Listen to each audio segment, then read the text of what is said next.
Lecture number 1, Chapter number 1, Cellular Organization of Plants and Animals. Topic: Cells and Microscope. Bismillahirrahmanirrahim. Assalamualaikum warahmatullahi wabarakatuh. Welcome to online classes.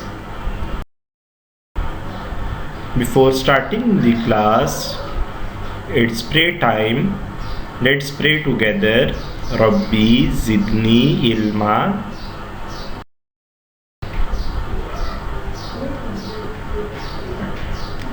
In this chapter, we will learn about light microscope,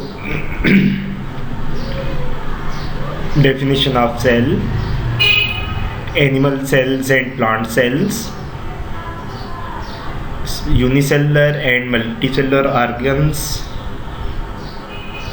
root and shoot system in plants,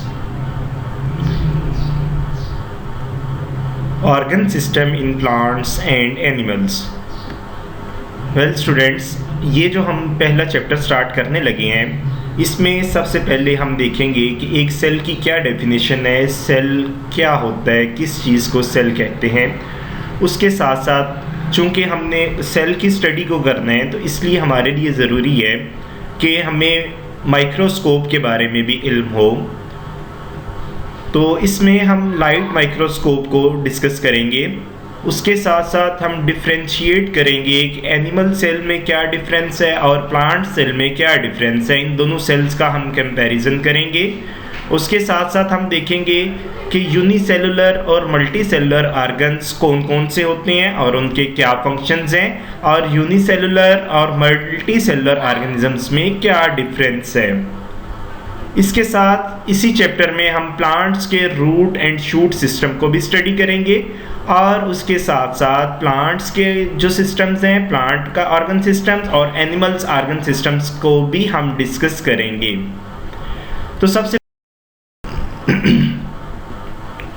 हम start करते हैं cell से। What is a cell? क्या चीज़ है cell?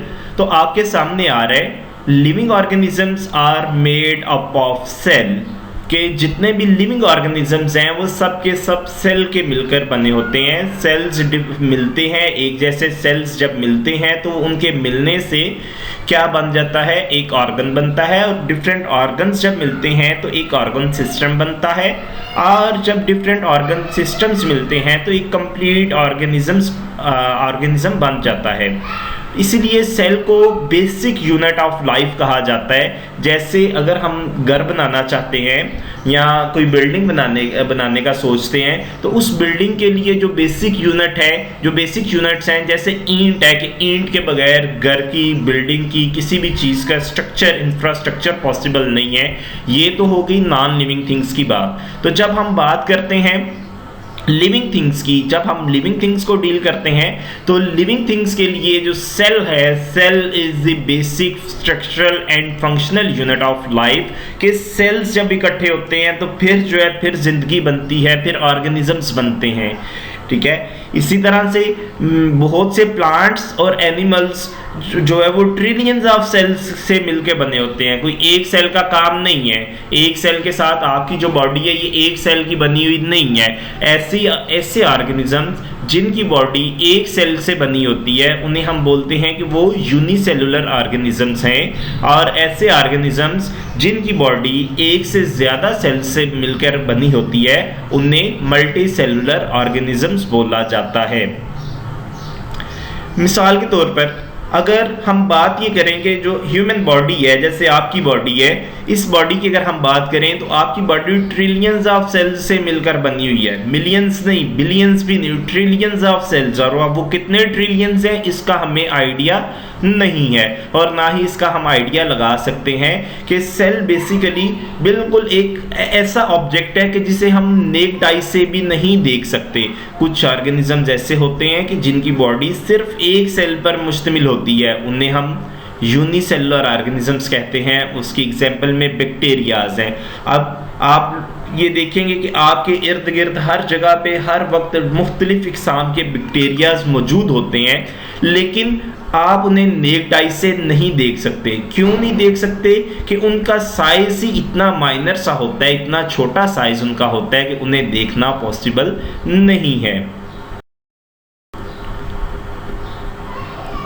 अब next हम चलते हैं, तो हम डिस्कस करते हैं माइक्रोस्कोप को। अब पीछे जो सेल की जब हमने बात की कि हम सेल को नेक्ड आई से नहीं स्टडी कर सकते, तो फिर ऐसी कौन सी चीज़ है जिसके साथ हम सेल को स्टडी कर सकते हैं? तो उसके लिए हमें एक डिवाइस की ज़रूरत पड़ती है जिसे माइक्रोस्कोप बोला जाता है। अब microscope is an instrument which is used to see small objects, small things which cannot be seen with naked eye, कि जिन्हें आम इंसानी आंख से हम नहीं देख सकते, जिन चीज़ों को उन्हें देखने के लिए हमें माइक्रोस्कोप की ज़रूरत पड़ती है।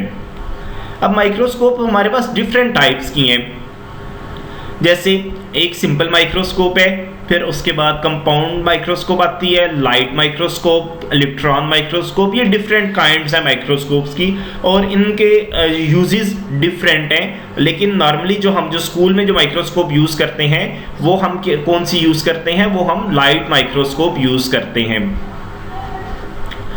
जब हम बात करते हैं माइक्रोस्कोप के स्ट्रक्चर की, तो हमें ये पता चलता है कि माइक्रोस्कोप के एक बेस है, बेस के साथ साथ उसके आर्म्स, एक आर्म है। A microscope has a base, an arm, a tube, a stage and two adjustment screws। अब ये जो एडजस्टमेंट स्क्रूज हैं ये किस चीज़ के लिए हैं? इनसे हम माइक्रोस्कोप की जो ट्यूब है, ट्यूब की मूवमेंट की पॉसिबिलिटी इन एडजस्टमेंट स्क्रूज के साथ है, और इन स्क्रूज के साथ हम इन स्क्रूज को यूज़ करते हुए हम इमेज की क्लियरिटी को चेक करते हैं। हम अपने जो हमारे उसमें लेंसेज होते हैं उनकी हम सेटिंग करते हैं, और उसके साथ साथ हम जो है वो जो ऑब्जेक्ट जिसे हम स्टडी करना चाहते हैं हम उसे इजीली देख सकते हैं। उसके साथ अब माइक्रोस्कोप के अंदर दो तरह के लेंसेज होते हैं।